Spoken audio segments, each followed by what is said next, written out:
Assalamu alaikum and welcome to the program Sports 21 special edition PSL 6। नाज़रीन, programme में वैसे तो हमारी बात होती है मुख्तलिफ़ खेलों के हवाले से, लेकिन क्योंकि इस वक्त PSL सबसे बड़ा इवेंट है डोमेस्टिक का और पाकिस्तान क्रिकेट का सबसे बड़ा इवेंट बन चुका है, तो PSL 6 के मैचेस जारी हैं। गुज़िश्ता रोज़ भी हमने अपने प्रोग्राम में बात की थी और आज के जो मैचेस और फिक्सचर्स हैं उसके हवाले से भी हमने बात करनी है। परफॉर्मेंसेस का जायज़ा ले रहे हैं, देख रहे हैं कि किस तरह की परफॉर्मेंसेस जो है वो इस वक्त प्लेयर्स दिखा रहे हैं। कंडीशंस यकीनन टफ़ हैं। गुज़िश्ता रोज़ भी हमने देखा कि मैच में काफ़ी ज़्यादा स्ट्रगल करते हुए नज़र आए, ख़ास तौर पे कोयटा ग्लैडिएटर्स और सरफराज 11।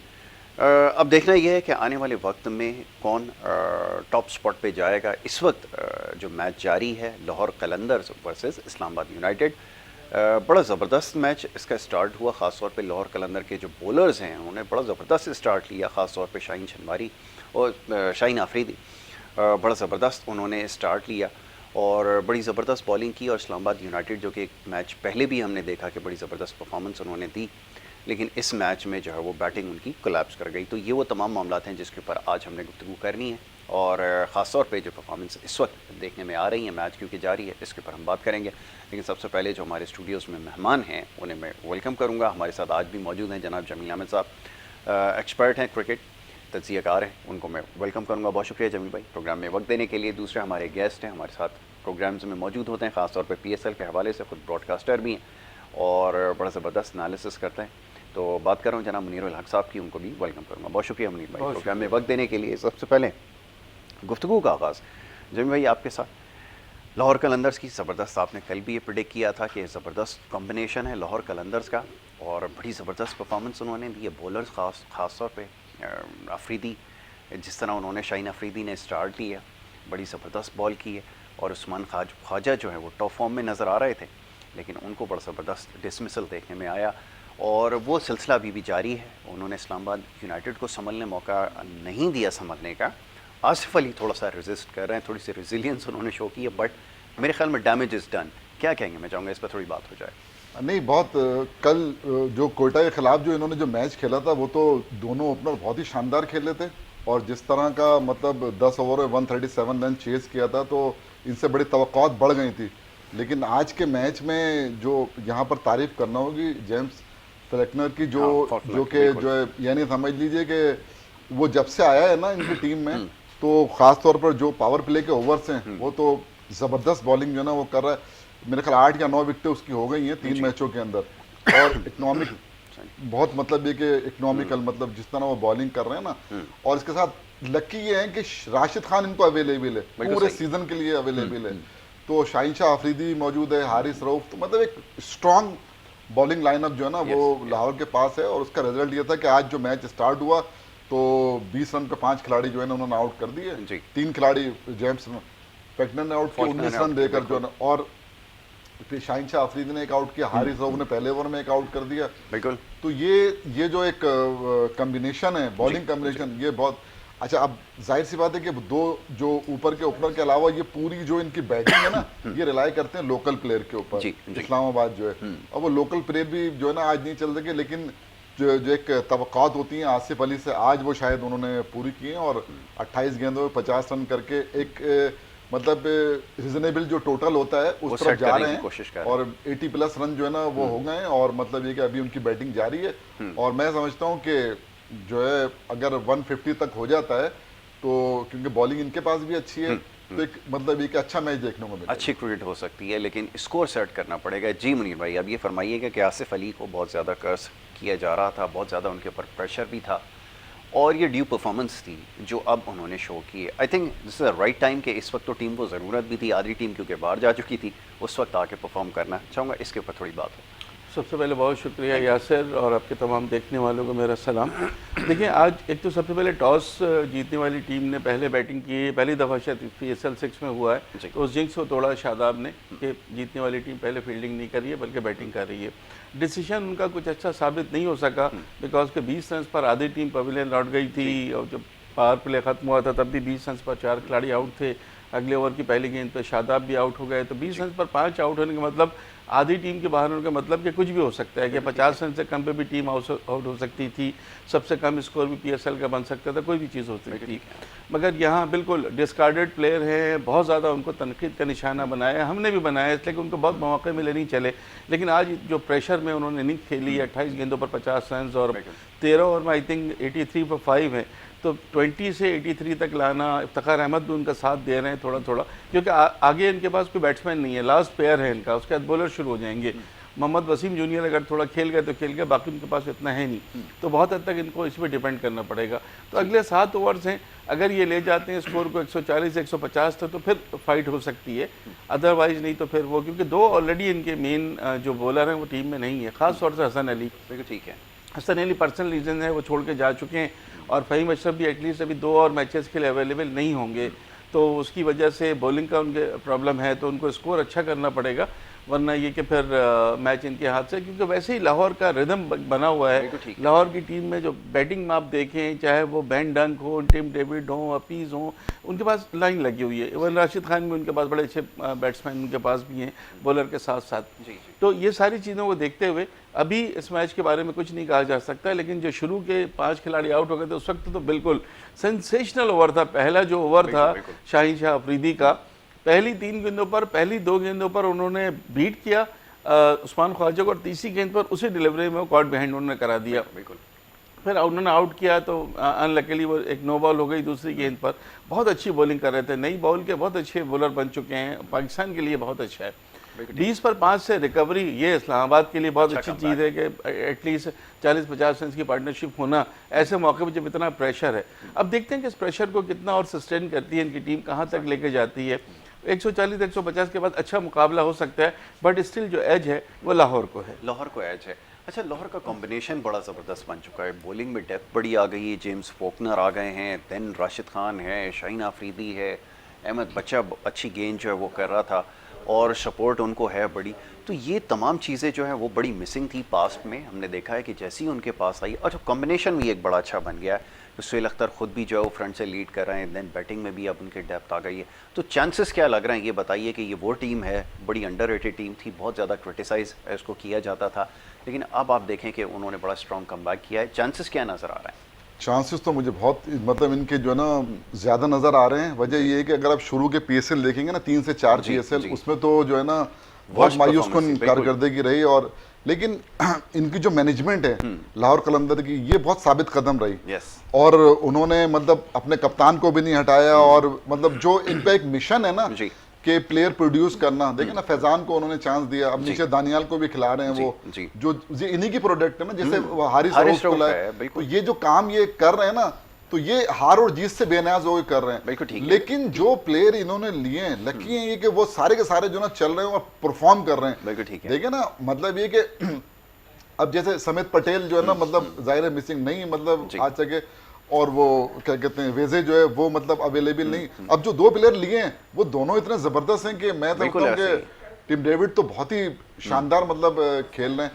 तो इनका जो इस वक्त कॉम्बिनेशन है ऊपर से लेके नीचे तक, बैटिंग और बॉलिंग सुपर। अब वो देखें, होता ये है कि ये T20 इस तरह का खेल है कि कोई एक प्लेयर भी मैच का नक्शा जो है वो बदल देता है, लेकिन अगर आप ऑन पेपर देखें, कारकर्दगी की बुनियाद पे देखें, ओवरऑल जो है लाहौर की टीम जो है ना तमाम टीमों से बहुत बेहतर नजर आ रही है। और एक कॉम्बिनेशन, क्योंकि मैंने देखा है कराची भी स्ट्रगल कर रही है, और इस्लामाबाद एक में अच्छा करता है, दूसरे के अंदर मतलब उसकी कारकर्दगी वो नहीं है। यही हाल पेशावर का है, लेकिन लाहौर की टीम जो है ना वो ऐसी कि 2 मैच लगातार जीते, हारे हुए मैच जो हलक से निकाल के ले जाके जीते।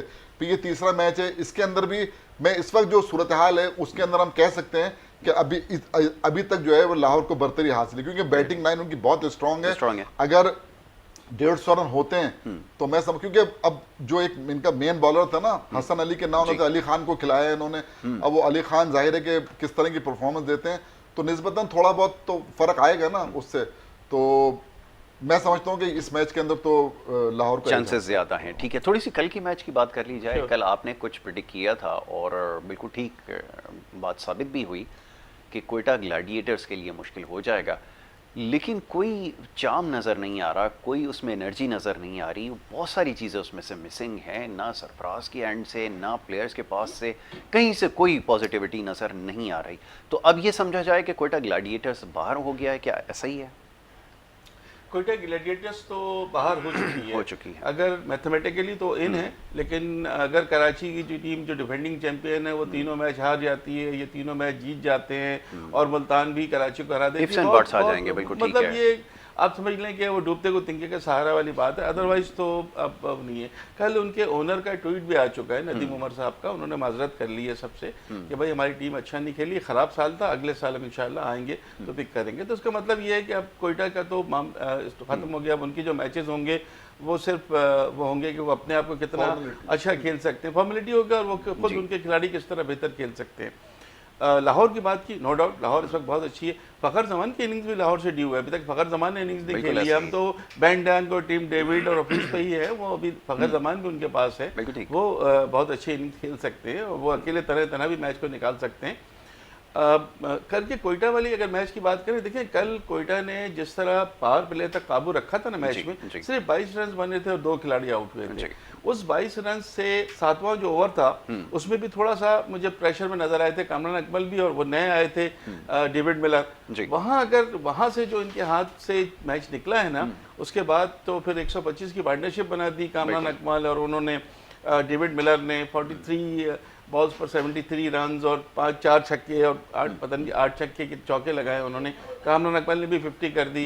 कल कामरान अकमल ने सबसे ज़्यादा छक्के लगाने का जो रिकॉर्ड है पीएसएल में शेन वॉटसन का 81 छक्कों का, वो रिकॉर्ड भी बराबर कर दिया। तो बाद में तो फिर वो मैच कोयटा ने जब 197 रन बन गए थे, उसी वक्त मैच खत्म होने से पहले ही इनके ओनर का ट्वीट आ गया था कि उनका अंदाज़ा हो गया था क्या बनी ना बैटिंग है उनके पास, बॉलिंग उनकी बिल्कुल पैथेटिक है, कप्तानी में भी सरफराज की वो बात नज़र नहीं आ रही। वो अपने तौर से कोशिश कर रहे हैं, लेकिन चीज़ें नज़र आ रही हैं, वो जो उनकी बातें हमें नज़र सुनने को मिल जाती हैं, उससे नज़र आता है कि फ्रस्ट्रेशन बहुत ज़्यादा है।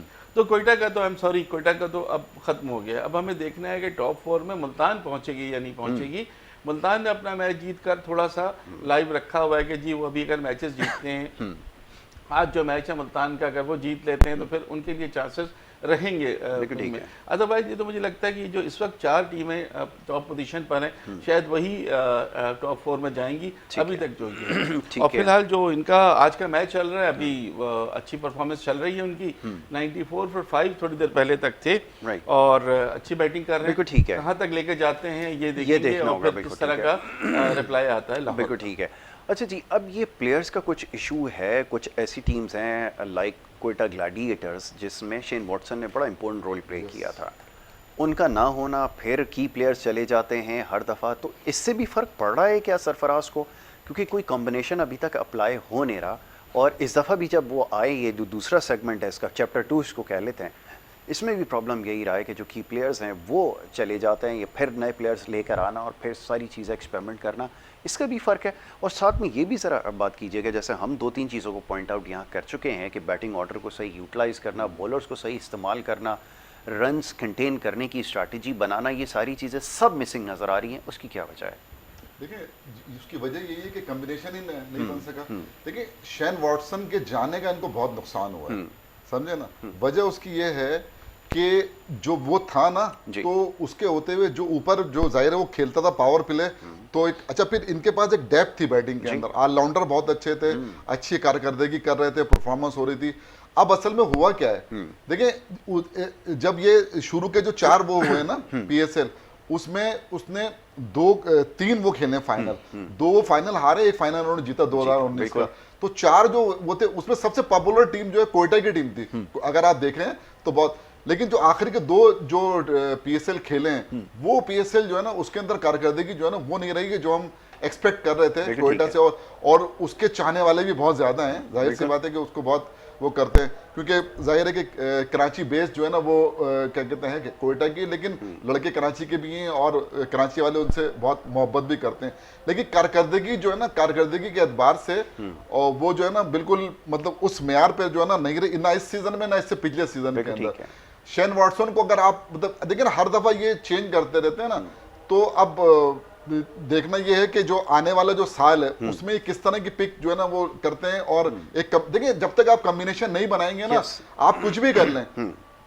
सरफराज को अपना नंबर सेट करना पड़ेगा, आजम है उसको अपना नंबर जो है ना मतलब किस नंबर पे खिलाना है या आने वाला। अब देखें ना इन्होंने, ये तो मैनेजमेंट डिसाइड करेगी, हाँ, अभी तक तय ही नहीं कर सके उसको खिलाना कहाँ है। डुप्लेसी को बैठा के उन्होंने साइम अयूब को खिलाया, समझे ना। तो अब साइम अयूब ने रना बॉल खेला है ना, इसमें चलता नहीं है रना बॉल। जाहिर है कि अगर आप 60 रन पे नहीं करेंगे ना अगर, तो फिर एक अच्छा टारगेट आप सेट नहीं कर सकते। 197 रन आपने करा दिया, 197 रन को फिर चेस करने के अंदर जो है मतलब यानी मुकाबला ही नहीं हुआ ना। बिल्कुल ठीक है। मतलब आप 61 रन से मैच हार का 136 के, वो पूरी टीम मतलब 9 खिलाड़ी आउट होगा और 20 ओवर के अंदर। तो पिछला वाला मैच और ये वाला मैच, तो बैटिंग और बॉलिंग जो है ना उसमें जो है ना वो कारकर्दगी उस मेयार की नहीं रही। ठीक है मुनीर भाई, ये फरमाइएगा, एक कंसर्न हमारा है वो ये कि पाकिस्तान में एक प्लेयर के ऊपर इन्वेस्ट किया जाता है, उसको ग्रूम किया जाता है और फिर उसको ज़्यादा हाइप दी जाती है। मैं बात कर रहा हूँ इस वक्त शादाब की। पिछले साल उसकी या इससे पहले अगर परफॉर्मेंस देखें तो उसमें बड़ा हमने देखा कि करंट था, बड़ी ज़बरदस्त परफॉर्मेंसेस दे रहा था। एक जगह ऐसा लगा कि एक अच्छा बैट्समैन और हैंडी ऑलराउंडर मिल गया है। बट थोड़े से टाइम के बाद अब जिस किस्म की परफॉर्मेंस उसकी है, बहुत बड़ा क्वेश्चन मार्क लग गया। लगता ऐसा है कि शायद आपके पास से एक प्लेयर जो है वो चला जाएगा या टैलेंट आपने ज़ाया कर दिया। इसकी वजह क्या, आपको इंजरीज नज़र आ रही हैं या कोई और प्रॉब्लम है? मैं चाहूँगा इस पर कमेंट करें। देखिए इसकी वजह खुद शादाब खान है। देखिए शादाब खान बेसिकली बॉलर हैं, पिछले PSL से उन्होंने खुद को ऑलराउंडर के रूप में धारने की कोशिश की है। अब उसका नतीजा ये है कि उनकी बैटिंग उनसे नहीं हो पा रही है और अपनी बॉलिंग भी खो चुके हैं।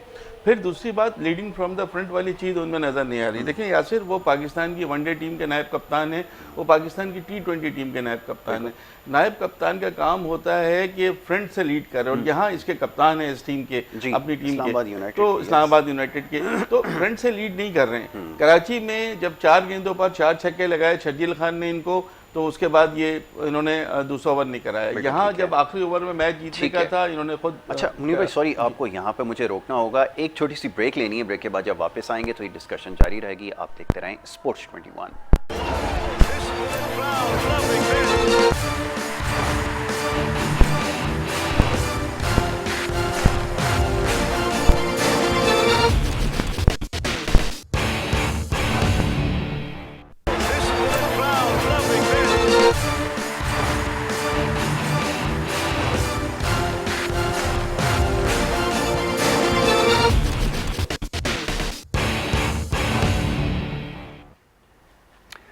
वेलकम बैक जी, आपको एक दफ़ा फिर खुश आमदेद कहेंगे। ब्रेक पे जाने से पहले जी हमारी गुफ्तगू हो रही थी PSL के हवाले से, और मैचेस जारी हैं, परफॉर्मेंसेस आपके सामने हैं, और कुछ बात होगी चैम्पियंस के हवाले से।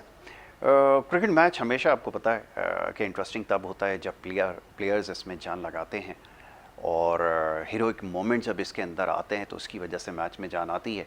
ख़ास तौर पे जब फील्डर्स जो है वो डाइव लगाते हैं या बैट्समैन रन लेते वक्त जो है वो बड़ी डाइव लगाता है, तो ये वो लोग होते हैं जो चैम्पियंस, जो हीरोइक मोमेंट जो है वो लेकर आते हैं, जिसकी वजह से खेल में जो है वो जान आती है। तो ये मोमेंट होते हैं जिसकी वजह से हमारा भी इंटरेस्ट जो है वो इंटैक्ट रहता है, और इन्हीं को हम चैम्पियंस भी कहते हैं, और इसी की वजह से ये सब कुछ है। हम फॉलो भी कर रहे हैं उन्हें और उनको देखते भी हैं। और ख़ास तौर पे जो ये जो shorter format of the game है, इसके अंदर तो सबसे इंपॉर्टेंट चीज़ यही होती है कि ये जो फील्डर्स और बैट्समैन जिस तरह से डाइव लगा रहे होते हैं ग्राउंड फील्ड के अंदर और हर जगह, ज़्यादा एक्साइटमेंट जो है इससे बढ़ जाती है। तो बहरहाल जी यही लोग हैं जिनको हम आज से दागों के चैम्पियन जो वो कहते हैं, और ये दागों के चैम्पियन जो मोमेंट है वो आपको दिखाते हैं जी।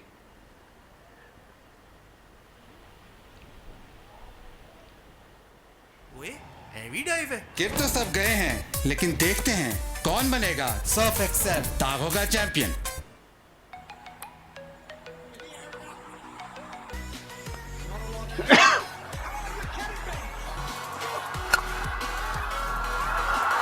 From Shadab Khan, powered down the ground. He gets enough of this. Yes, he does. Straight up the Chadwick Morton says, "Leave it to me." Oh, brilliant! He's hardly had to move. Gotta hurry! Gotta hurry! Wow! Shot. Catches the call, man underneath it. Didn't catch it properly. Shine Shafridi has taken a catch. Has he taken a catch? Here's the last delivery. A nick and to slip. He's got it. Easy. And he goes for a dive.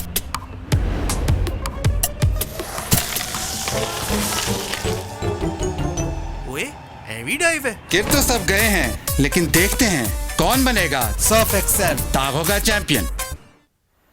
Fantastic जी, ये थे Surf Excel दावों के champion moment जो आपने देखे। बड़ी ज़बरदस्त ground fielding हुई है, बड़े ज़बरदस्त डाइव इसमें लगाए गए। तो बहरहाल जी बात करेंगे वापस पीएसएल के हवाले से। अच्छा, मैं ज़रा मुनीर भाई से ब्रेक पे जाने से पहले एक बात कर रहा था, वो बात हो रही थी कुछ शादाब के हवाले से।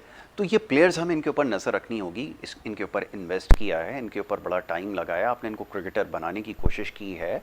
इनके बारे में थोड़ा सा शादाब के बारे में पहले बात हो जाए ना, फिर हम दूसरी तरफ आते हैं। जी देखिए, शादाब के बारे में मैं ये कहना चाहता हूँ कि शादाब को इस वक्त जो है ना अपनी बैटिंग से ज़्यादा अपनी बॉलिंग पे तवज्जो देनी चाहिए, वरना उस्मान कादिर पीछे हैं और वो उनको नहीं चांस मिल रहा कि बिकॉज के इनसे बॉलिंग भी नहीं हो रही है, कैप्टेंसी नहीं हो रही है, जज्बाती हो जाते हैं। जैसे ही कंकर्शन रिप्लेसमेंट आया, नसीम शाह का ये फ़ौरन आ गए नाराज़ होने और वो चीज़ें, ये काम नहीं है। बहुत कुछ सोचना पड़ेगा शादाब को। शादाब हमारे बिल्कुल रेगुलर मेंबर थे प्लेइंग 11 में, वनडे या T20 में, उसमें कोई शक नहीं था।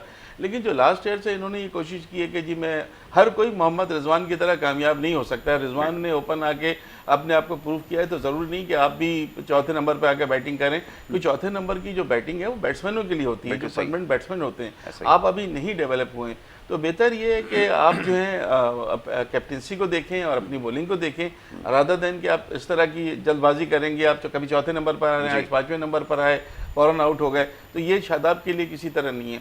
रह गई खिलाड़ियों को चैंपियन बनाने की, तो हमने इनके दौर में देखा, मिसबाहुल हक के दौर में, कि कई खिलाड़ियों को बहुत ज़्यादा चांस दिया गया। ठीक है, आसिफ अली आज अच्छा खेल रहे हैं, वेरी गुड, लेकिन उनको बहुत ज़्यादा चांस दिए गए। इफ्तिखार अहमद को 3D प्लेयर कह के उनको बहुत ज़्यादा मौके दे दिए गए। इमरान खान सीनियर को ये ले आए, उनको उन्होंने मौके दे दिए।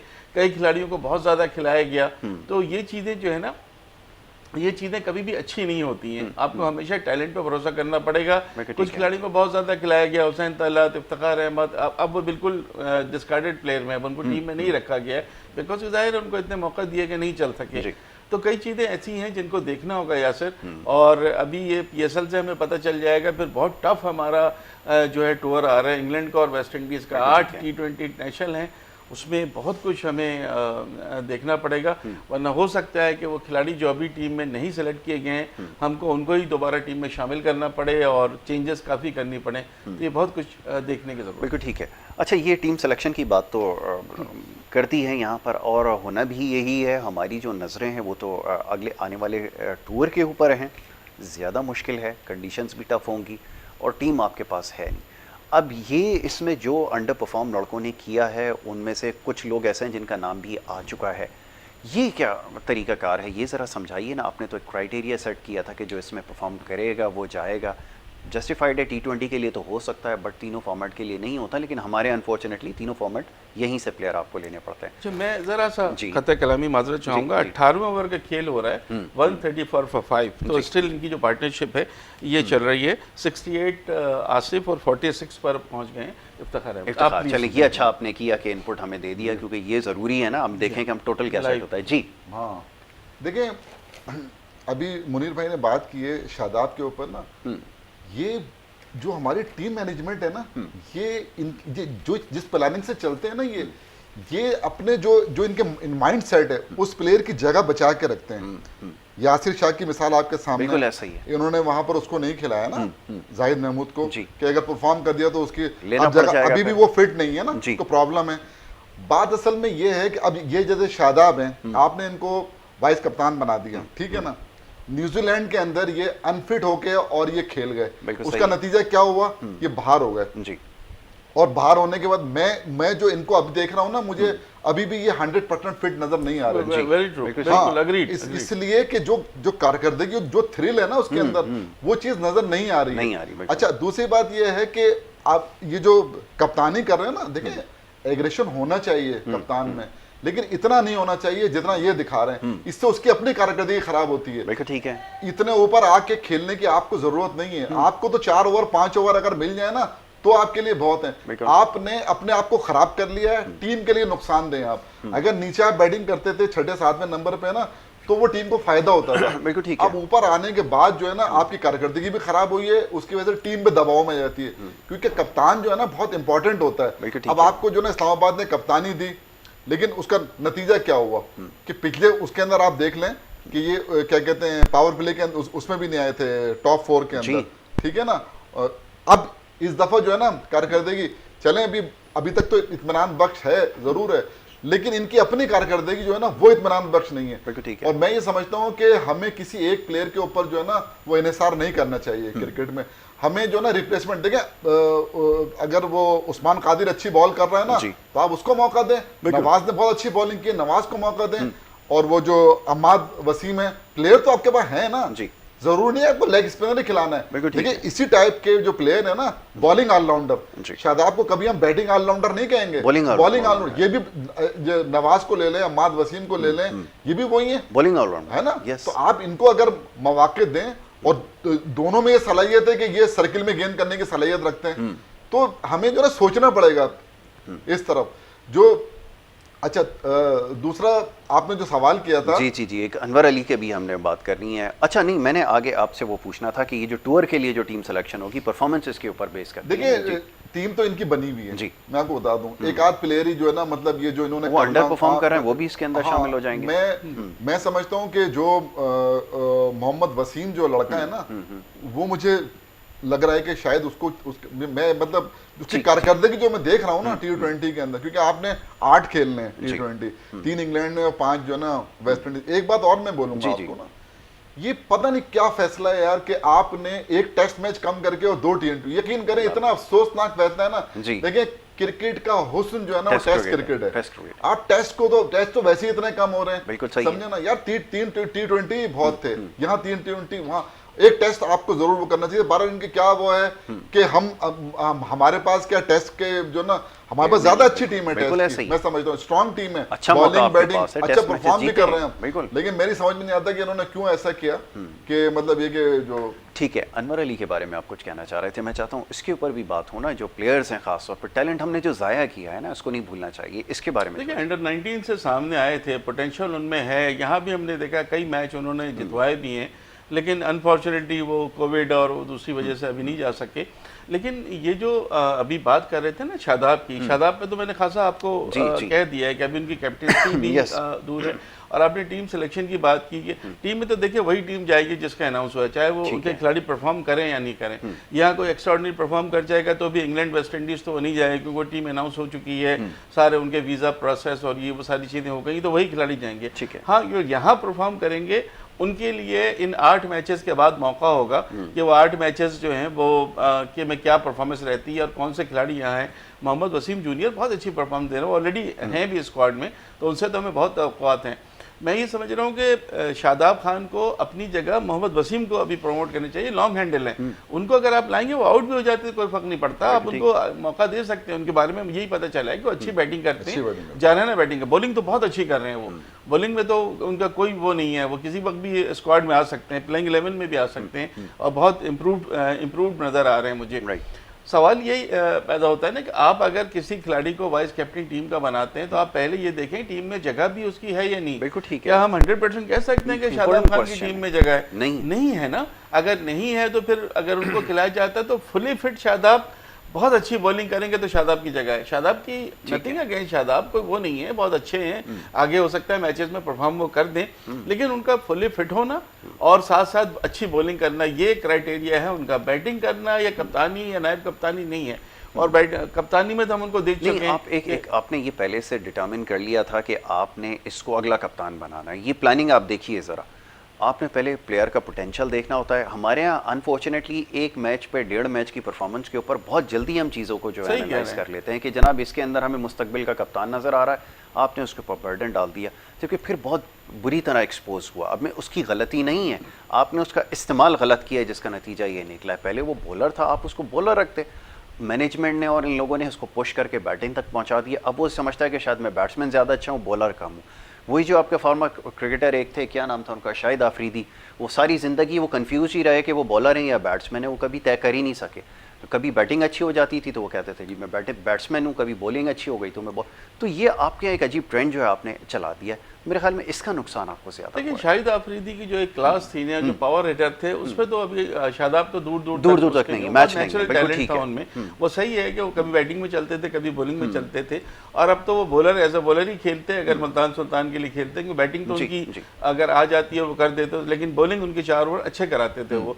शादाब का जो है वो शादाब को देखिए खुद सोचना होगा, खुद देखना होगा। जी। अभी हम देख रहे हैं कि 4-5 खिलाड़ी जो रेगुलर मेंबर होते थे टीम के, अब सब बाहर हैं, बिल्कुल चाहे ठीक है। खुजिल शाह हो, इफ्तिखार हो, आसिफ अली हो, हुसैन तलत हो, जी। ये अब सब डिस्कार्डेड हैं इन सबको। तो सर ये भी हो सकते हैं, किसी खिलाड़ी के लिए कुछ ऐसा नहीं है कि अगर आपको नायब कप्तान बना दिया तो आपने चलना ही चलना है। बिल्कुल ठीक है। टीम जब हारती है तो बहुत सारी तब्दीलियां होती हैं, और अगर टीम हारेगी तो भी होगा। शादाब खान को पिछले पीएसएल से कुछ हुआ है कि एकदम से उन्होंने आके अग्रेशन दिखाना शुरू किया Fitness का I था, think और बड़ा वो problem है। जी मैं 40-50 रन बनाएंगे और विकेटें भी लेंगे और मैदान में बहुत नजर आ रही है चीजें। तो वो चीज हर जगह कामयाब नहीं होती। बिल्कुल आपका अगर है टैलेंट, पोटेंशियल है तो कामयाब होगी, अदरवाइज आप जबरदस्ती बनना चाहेंगे तो चीजें नहीं कामयाब होगी। नहीं होती हैं ऐसे। Exactly, ये तो आपने बहरहाल बिल्कुल ठीक कहा। ये अब चीजें आपको देखनी होंगी। और शादाब को सिर्फ ये सोचना, कुछ खिलाड़ी ये सोचते हैं कि उनका रिप्लेसमेंट है नहीं। मेरा ख्याल है उस्मान खादिर के आने के बाद ये हमारे पास और भी जैसे बॉलर आ गए हैं, चाहे जाहिद महमूद हो, बेशक वो नहीं चल रहे हैं, हमारे पास एक ऑफ स्पिनर भी आए हुए हैं, कासिम अकरम, और वो जो भी टेस्ट जिनको हमने खिलाया था, साजिद खान है, नुमान अली है, बॉलर आपके पास हैं, चाहे वो चले T20 फॉर्मेट में नहीं खेलेंगे, लेकिन साजिद खान को ट्राई किया जा सकता है। तो सबसे पहले तो मेन आपको जो नजर आ रहे हैं वो यही नजर आ रहे हैं, उस्मान खादिर। उस्मान खादिर को अगर नहीं खिलाया जा रहा है, शादाब को खिलाया जा रहा है, तो वो थोड़ी सी ज्यादती होगी। लेकिन अभी फिलहाल हम ये नहीं कह रहे हैं कि शादाब को आप फौरन हटा दें, कुछ करें, उनको बहुत गहरी नजर रखनी पड़ेगी अपनी परफॉर्मेंस पे। सबसे पहले वो बॉलर हैं, बॉलिंग अपनी सही करें, उसके बाद फिर वो कैप्टन है तो कैप्टनसी को देखें, उसके बाद फिर वो बैटिंग पे आखिर में थर्ड करें तो फिर सारी चीज़ें जो पॉसिबल होंगी। और सोशल मीडिया से थोड़ा सा दूर रहें, ये भी एक बड़ा मसला है। बिल्कुल सही है। अच्छा सर, अब मैं ये चाहूँगा जमील भाई इस हवाले से थोड़ी बात हो जाए, मुल्तान सुल्तान को भी डिस्कस कर लेते हैं। जी हाँ।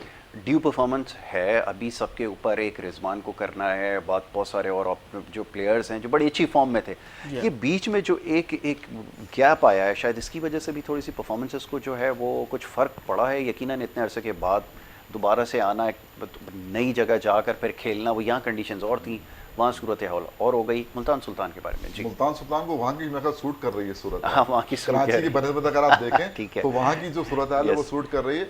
और मैं समझता हूँ कि 3-4 प्लेयर तो यार बहुत अच्छे हैं। देखिए रिजवान खुद है, फिर शोएब मकसूद है, जो मतलब ये कि और उसके साथ राइलो रूसो और खुशदिल शाह। राइलो रूसो पे ज्यादा खुशदिल शाह भी बहुत अच्छा खेला है। हाँ, पिछले मैच में 48 उसने बहुत अच्छे किए हैं, सही। इसने भी 48 के बहुत अच्छे किए हैं। लेकिन जो 31 रन उसने किए शोएब मकसूद ने 14 गेंदों पे, वो बड़ा जबरदस्त खेला है वो। तो ये 3-4 लड़के बैटिंग में और बॉलिंग में इनके पास जो है सुहेल तनवीर है, सुहेल खान है। लेकिन मेरे ख्याल में अब इसमें ज़्यादा खिलाड़ी वो हो गए हैं जिनको बहुत मौके दिए जा चुके हैं और उनको आजमा के देख लिया गया, इंक्लूडिंग शोएब मकसूद जिसकी आप बात कर रहे हैं, ज्यादा चांसेस। अब वैसी बात कर रहे हैं। हाँ, मैं करंट जो फॉर्म की बात कर रहा हूं, मैं ये नहीं कह रहा उनको आप नेशनल टीम में ले लें, मैं करंट जो फॉर्म की बात कर रहे हैं, ये सही है। जो वो खेल रहे हैं ना, उनकी फॉर्म बहुत अच्छी है, बिल्कुल सही। और वो देखिए जिस जगह खेल रहे हैं तो फ्रेंचाइज के लिए वो फायदेमंद है, जो वो परफॉर्म कर रहे हैं और जो जिस तरह वो बैटिंग करने आए थे और जिस तरह उन्होंने खेलना शुरू किया, आउट होगा, लेकिन वो एक ऐसा मोमेंटम बना के चलेगा। जी मैं ये कह रहा हूँ कि शोएब मकसूद जितना पोटेंशियल नजर आ रहा है, इनको स्क्वाड में शामिल करने चाहिए। एटलीस्ट वनडे स्क्वाड में तो इनकी जगह बनती थी। अब T20 में भी अच्छी इतनी बुरी परफॉर्मेंस इनकी है नहीं, अभी जिस तरह से चल रही है, तो इस वक्त तो अच्छी गुड बुक में। शेमरन हेटमायर भी इनके पास IPL में बहुत अच्छा खेले थे, PSL में भी मैच का नक्शा। एक इनके ओपनर है रहमानुल्लाह गुरबाज, जिनका ताल्लुक अफगानिस्तान से, बहुत ही हार्ड हिटिंग बैट्समैन है, चल गए तो वो अभी भी सारा डिपेंड जो करेगा वो रिजवान पे करेगा कि रिजवान कैसी बैटिंग करते हैं, कैसा लीड करते हैं टीम को, इसलिए कि उनके लिए भी डू और डाई पोजीशन आ चुकी है। और पिछली दफा उन्होंने 4-4 फास्ट बॉलर खिलाए थे, सिर्फ इमरान ताहिर था। उस्मान कादिर को उन्होंने चांस देना चाहिए किसी एक बॉलर की जगह, अगर वो समझते हैं कि यहाँ है। आई डोंट नो कि क्या रीजन था। जी पिछले मैच में भी उस्मान कादिर को नहीं खिलाया था, मेरे ख्याल में उसका चांस बनता है।